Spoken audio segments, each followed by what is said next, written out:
Begin Self-Publishing, episode number 66.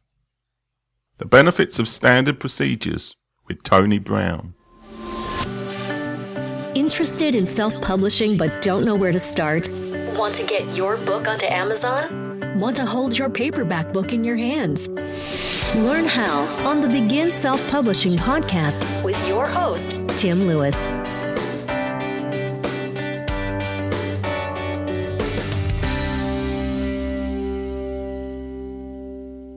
As some of you may have realised, I've got a bit more organised about how I've been arranging my podcast recently.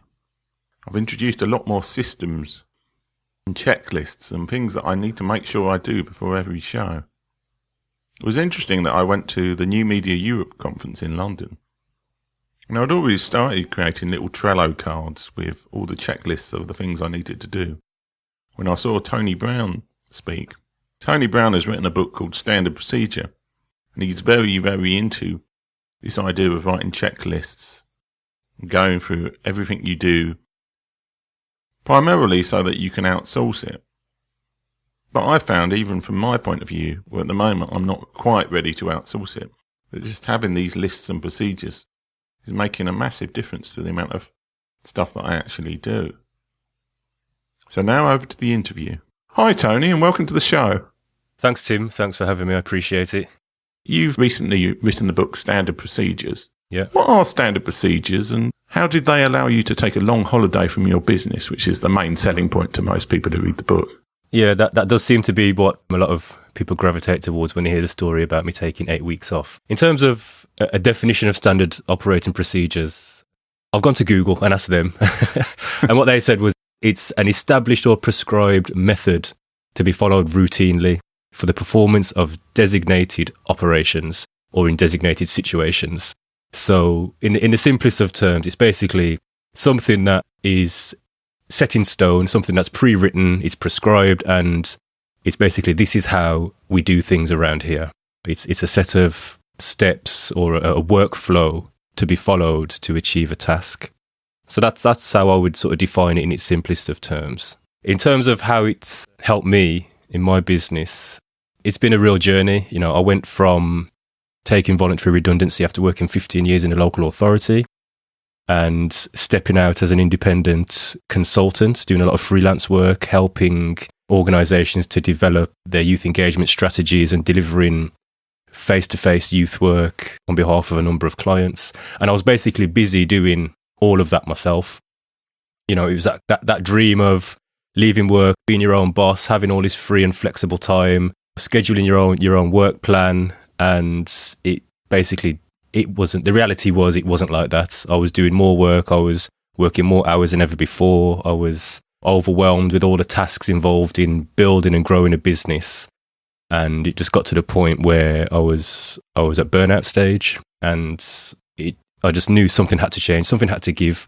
And during the process of setting up my business and preparing to go into business, I came across a number of people such as Pat Flynn, Chris Ducker, Michael Hyatt, and others who make use of what I now know to be standard operating procedures. You know, they use workflows, they use screen captures, screencasts, audio inductions, audio training to train virtual assistants and other people to do a lot of the work behind the scenes on their behalf.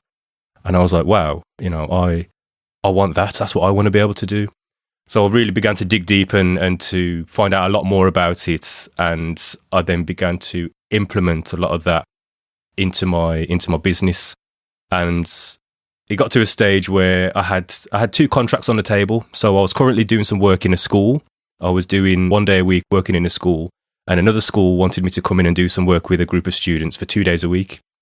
And I just knew that I wouldn't be able to, but I didn't want to be in a situation where I was delivering these 2 projects, because I would be, you know, going to one school, delivering a piece of work, finishing that piece of work, jumping in my car, driving half an hour across the motorway to the other side of town, and then delivering in that school. And it's not what I wanted. So, but I needed the business.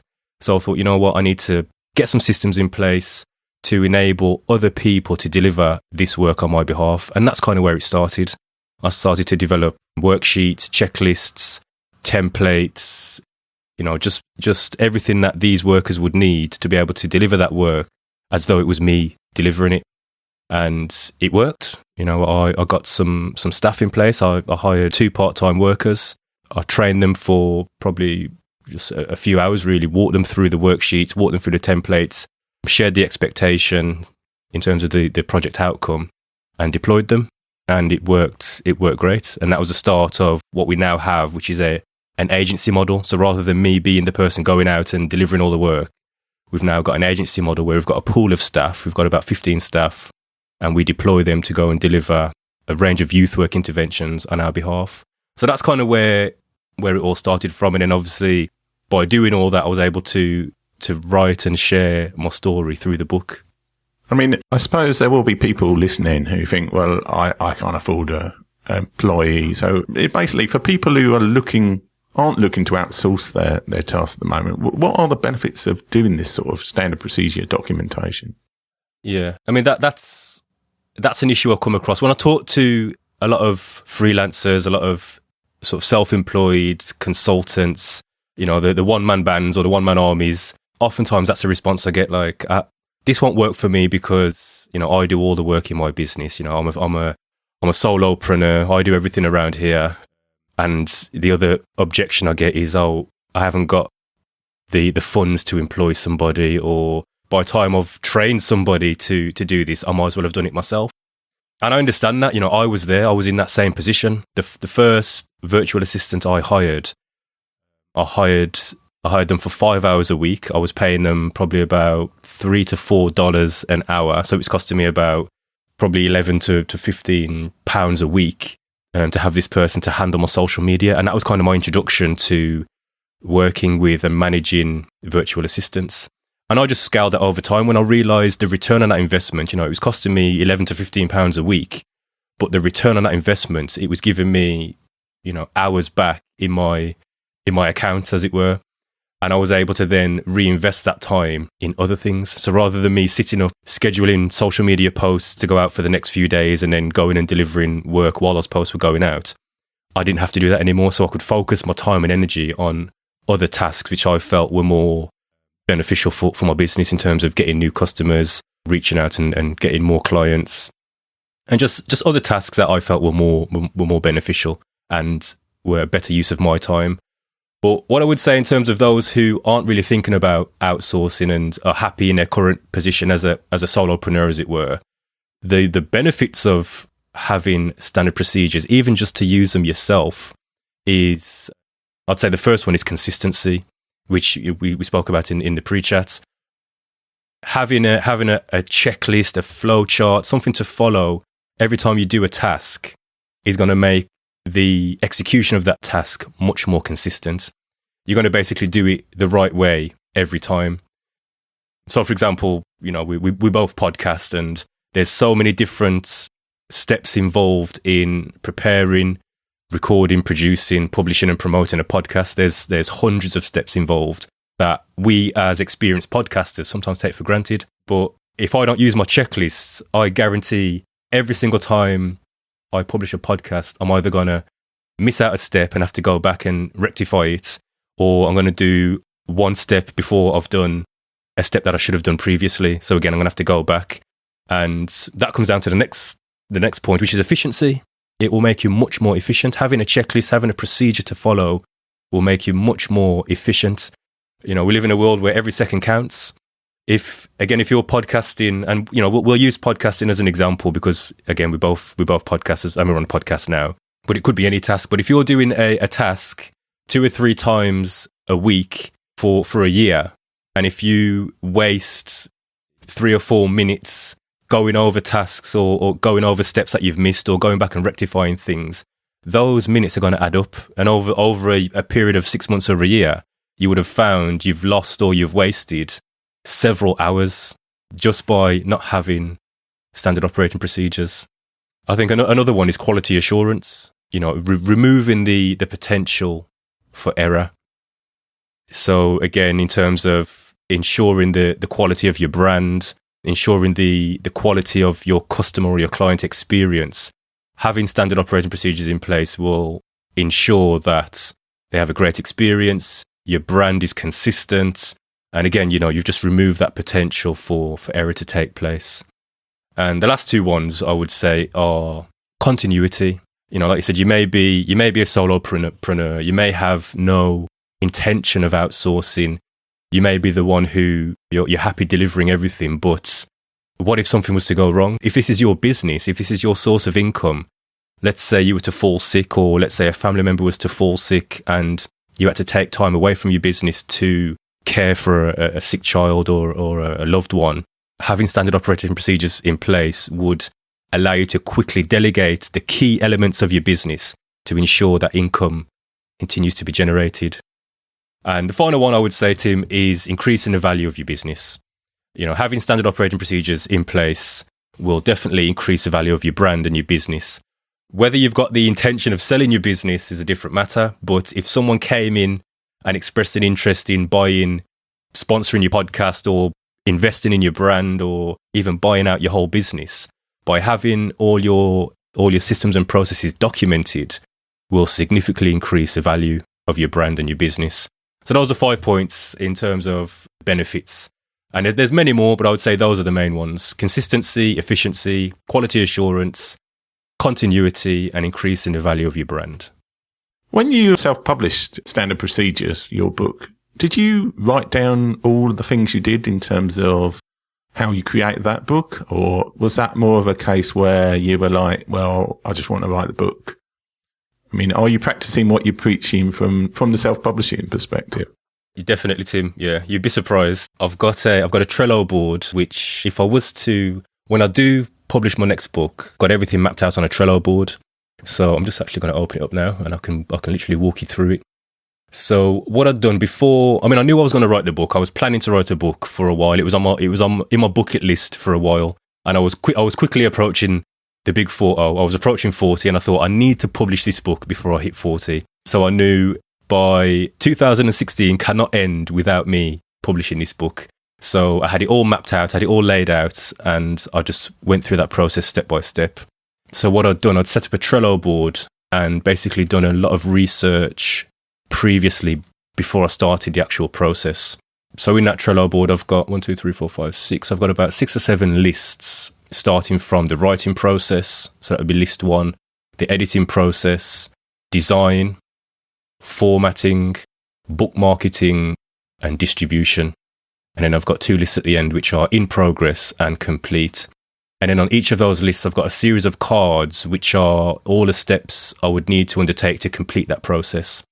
So, for example, in the writing process, the first 2 cards are develop the outline, so the book outline, research chapter ideas, and then finish first draft of the manuscript.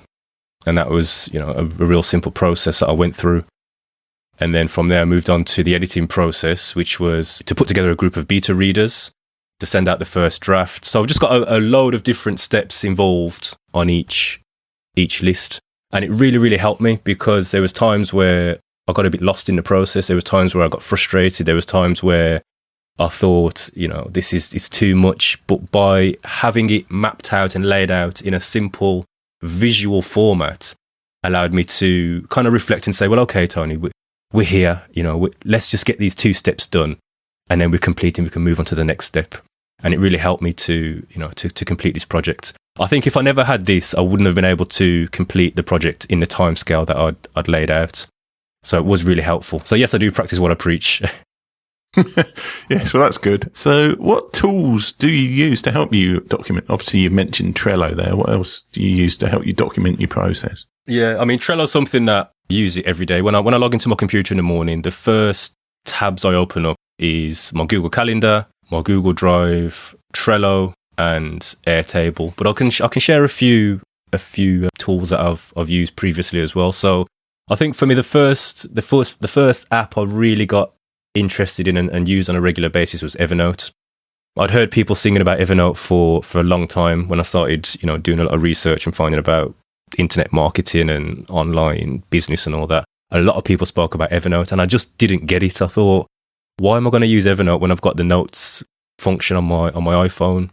But then I watched a few videos about how people were using it successfully and different ways you could use it. And I thought, okay, I can see how I can implement this. And then once I started using it, again, it was one of those go-to apps that I would use every day. And I would just use it to write down things, to-do lists, capture ideas, web clipper, all that kind of stuff. And just, it was kind of my go-to app at the time. In terms of documenting processes, what I found was Evernote wasn't really great for that. Yes, you could have checklists, but it just wasn't really working for that. So then I started using a mind mapping bit of software, which is called Simple Mind. So the first one I used was called Mind Node, which again, it's a free bit of software. You can download it off the App Store. And then I moved on to Simple Mind, which has a free version and a paid version. And what I was doing, I was creating visual workflows, and I was using those visual workflows to document my processes. But again, I felt with those, they were a bit rigid. So I added the use of Google Sheets. So what I would do is I would create for each task that I needed to document, I would create a Google Sheet, and just for each row in that sheet would represent a step in the task. And then I would have a number of columns. So for example, column 1 would be the task itself. Column 2 would be sort of the steps involved in the task. And then column 3 and 4 would be more detailed, more of a detailed breakdown. So I would have links in there to maybe a screencast I've done, or I might have found a blog post that was really useful. So I would just literally build like a database within that Google Sheet. I then found out about Process Street, which is, if you go to process.st, and it's owned by a guy named Vinay Patanka, who's the co-host of my Business Systems Explored podcast. But I met him online. I started using Process Street. I reached out to him, and we basically forged a friendship. But that software, it's a workflow documentation software, and it's amazing in terms of what it can do. It just simplifies the whole process. You can basically build media-rich, they're like blog posts, but for each task. So again, you'll have a list of the steps involved in completing a task. But then in the right-hand column, you can build literally like media-rich blog posts. So you can have images, screencasts. You can upload videos in there. Again, you can link out to other websites. So if you were to delegate that task to anyone, as long as you've got all the details and the data in that step documented, they should be able to complete that task without any problems. So Process Street has been a big part of the documentation process. And then, like we mentioned, I also use Trello, and my latest addition has been Airtable, which I use for database as database purposes.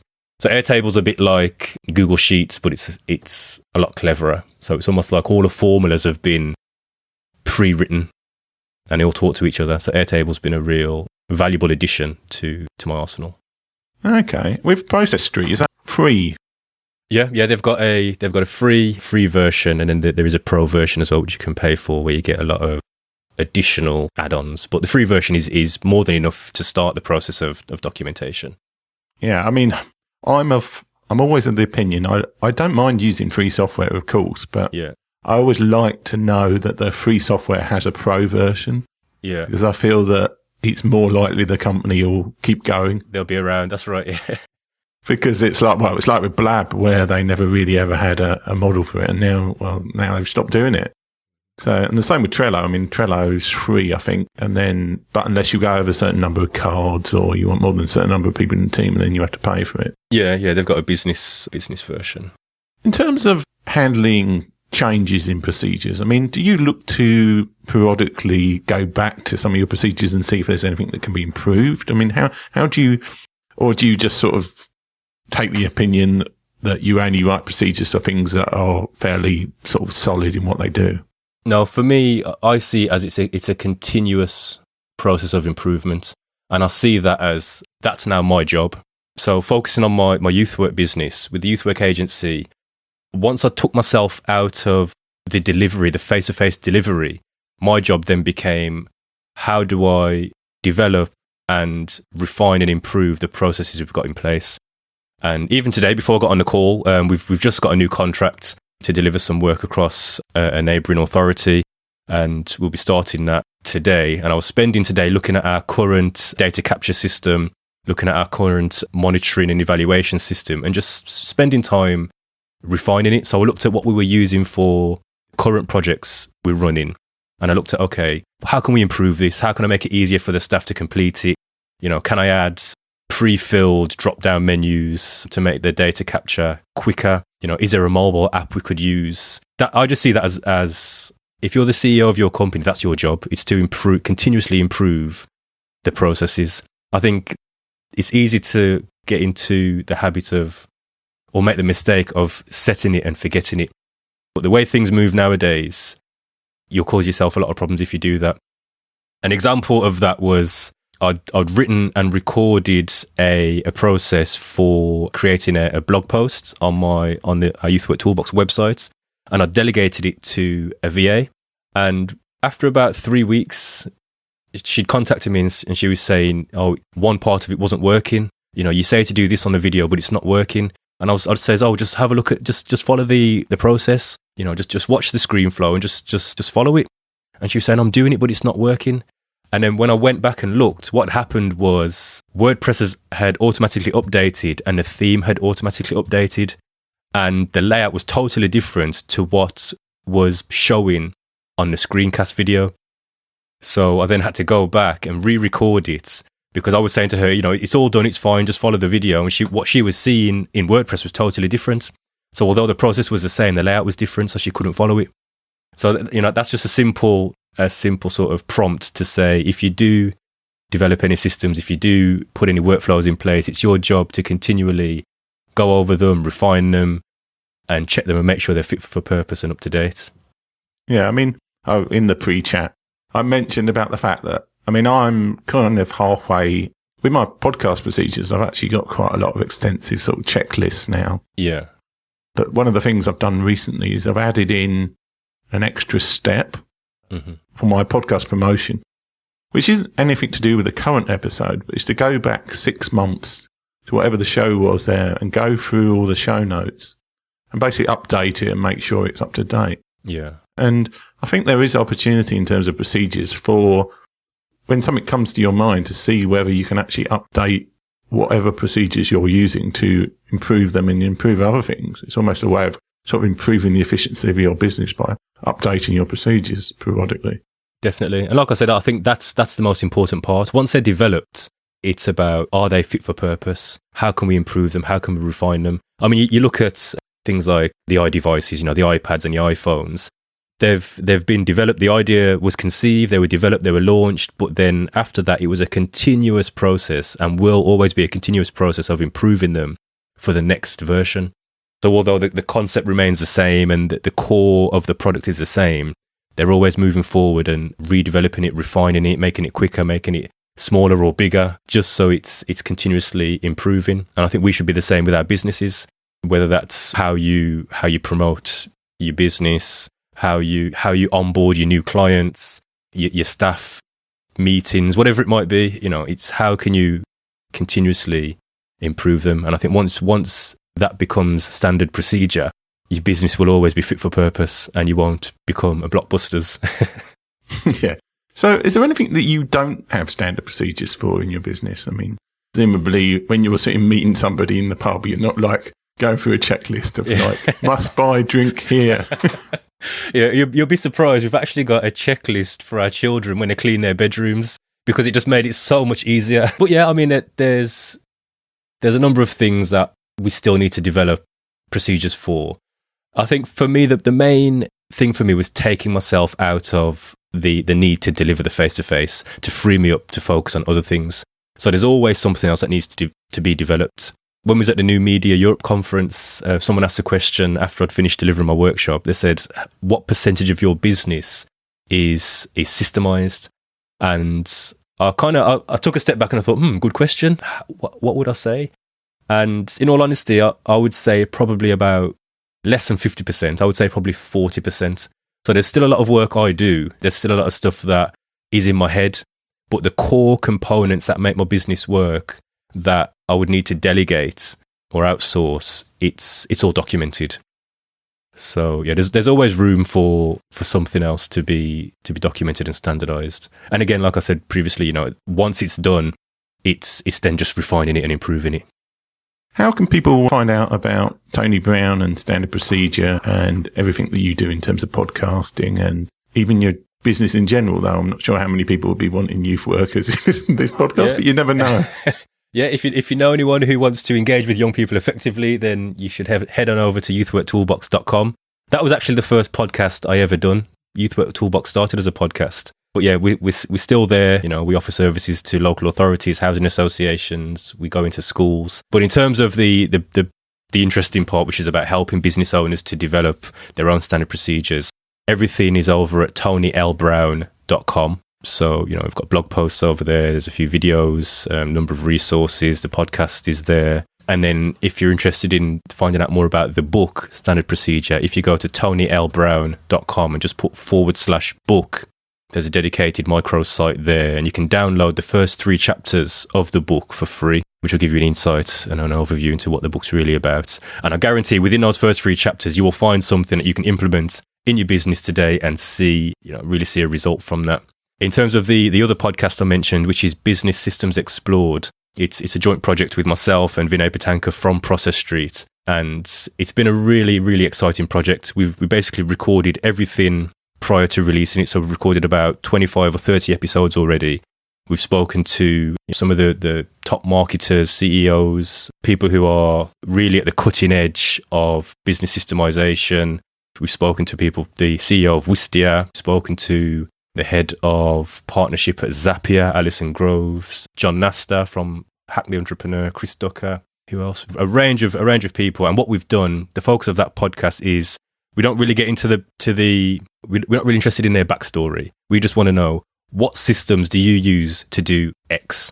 And we do a deep dive into their system. So we basically pick their brains. And, you know, the feedback from that has been great. You know, we've been seeing a lot of downloads, and I've learned so much just from conducting those interviews. So that's businesssystemsexplored.com. Okay. Well, thanks very much for coming on the show today, Tony. No, I appreciate it, Tim. Thank you. You know, I hope that you found something useful in terms of, you know, something that you can implement. And I forgot to mention, actually, Tim, you know, I'd be willing to give a listener a free copy of the book. So we'll have to think about how we can make that happen. We can maybe do a little competition or something on social media, and we can give a lucky listener a free copy. I'll send them a signed copy, so we can have a think about how we can make that happen. Yeah, I'll make sure there's something on the companion webpage on beginselfpublishing.com for this. Excellent. For this site about whatever we do about that. It may be just, I've always been meaning to do a few more competitions, so it's a way for me to learn how to do it. So, well, maybe what we can do then, because I know you're a big Instagram user, maybe we could put a post out on Instagram, and if whoever shares the post or makes the best comment about what they got from the episode and what they're going to implement following listening to the episode, then we'll pick one and we'll get in touch with them and send them a copy. How about that? Yeah, sounds like a plan. Thanks for coming on the show. No problem, Tim. Thank you.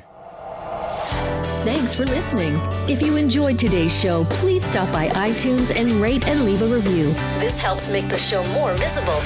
For free resources, show notes, and other helpful content, join the community at beginselfpublishing.com.